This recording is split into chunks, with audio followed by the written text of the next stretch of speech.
Hey everyone, today's Clear the Clutter with Christine is really something I feel really strongly about, not only because I see it all the time in clients' closets, but I've kind of been feeling it myself in my own closet. So I decided to talk about it instead of ignore it. And that is what is happening in the closets of America since the past year.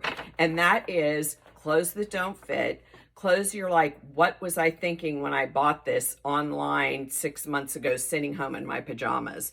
Or why is this not fitting right? Why do my pants not button? All the talk you're having to yourself about the items in your closet.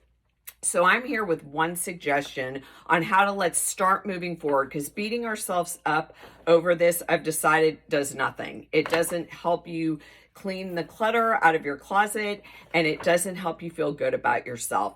So take a shopping bag, any shopping bag will do.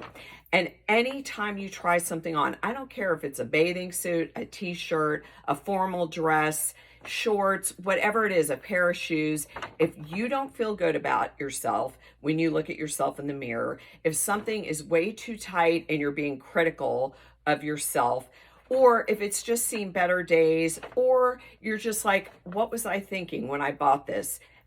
Put it in the bag and either donate or consign it. I've been doing it myself a lot lately because my lifestyle's changed in the past year. I have a more casual lifestyle, and not to say that one day we all won't go back to, wearing fancy clothes or doing whatever we normally did. We will.